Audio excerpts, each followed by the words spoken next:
Did you make a lot of money out of it? Yeah. Sorry.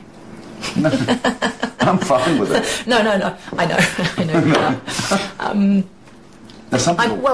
Certainly it's overpaid, and I had a little bit of a problem with that actually. I gave away an awful lot of it because I couldn't deal with the fact that I was so lucky.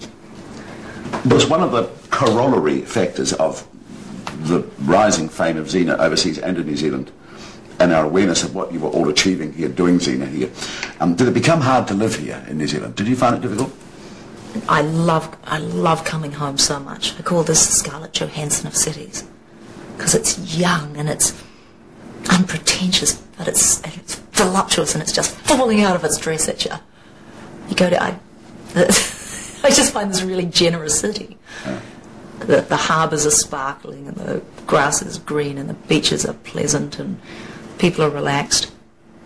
But bush telegraph is really swift here, so you do get kind of swamped. Scarlett Johansson. Yes. She's very nice. She's cool. She's really cool. She's kind of tough, but I think she's a great young woman. Have you met Renee Zellweger? Have not. She's very beautiful. Did you meet her? No, I've seen her on the red carpet. Oh, yes. Angelina Jolie. People like her a lot. No, I haven't met her. No, but people in the business like her. Yeah. But speaking of Scarlett Johansson, you have just done a CD, some kind of special CD called Unexpected Dreams. I have. I've done a CD. My voice teacher, Eric Vitro, and incidentally one of my best friends in LA, has done a CD of lullabies by actors that you don't normally associate with singing. And on here he's got Terry Hatcher, Ewan McGregor, Taraji P. Henson, who was in Hustle and Flow, Jennifer Garner. He's got a beautiful voice. Scarlett Johansson is amazing. Eric McCormick, John C. Reilly, Terry Hatcher, Julia Louis-Dreyfus. This is all for a good purpose, though, isn't it? That is. In the States, the proceeds are going towards Music Matters, because music is completely on the margins of education these days. They don't do art, and they don't do music in state schools anymore. Where did this good causes thing with you come from? I mean, you are really a good person. Oh, that's not why I did it. I didn't do it for the good cause. That was. Why'd you do it then?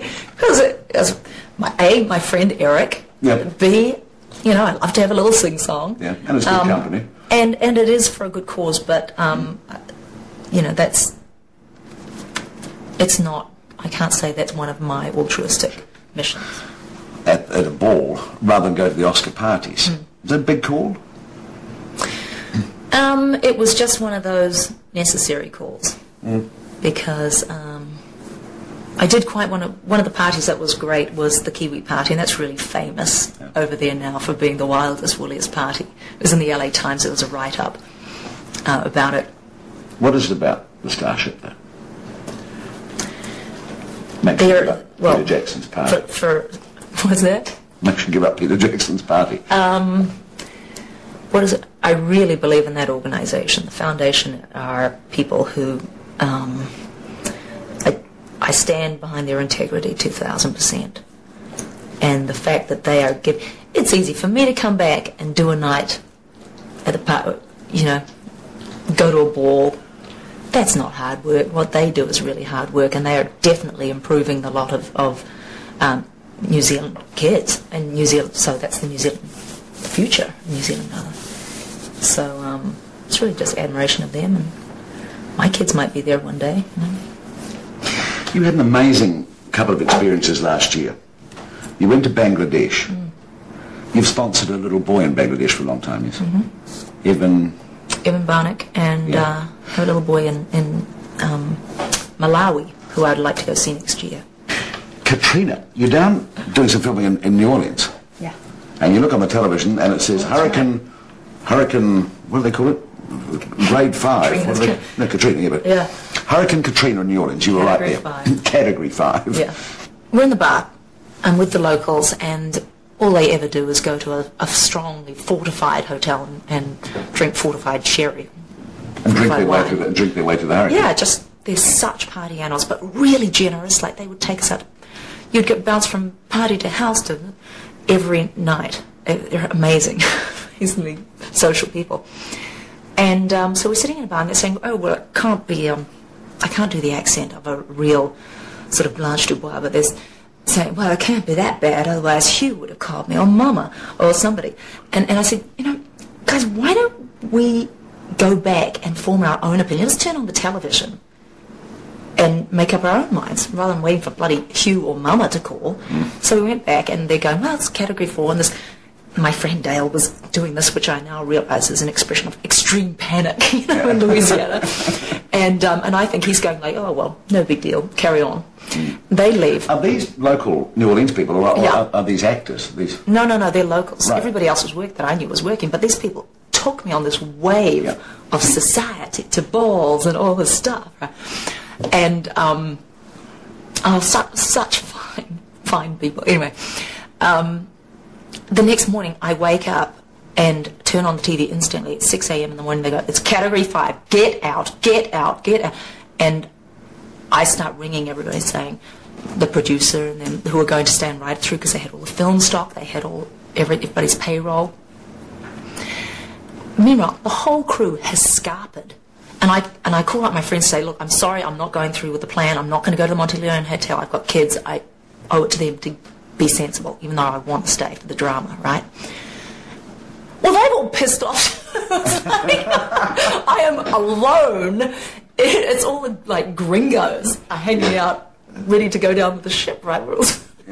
And they're all being really casual, and I say, no, you come down here, you get in the car with me, and we are leaving. So I like forced the producers to leave, and we sat in traffic for 10 hours. We inched out. This trip to Baton Rouge from New Orleans takes under an hour. Normally it's a 50-minute trip, and it took us 11 hours to get to the place, and we were billeted by everyone.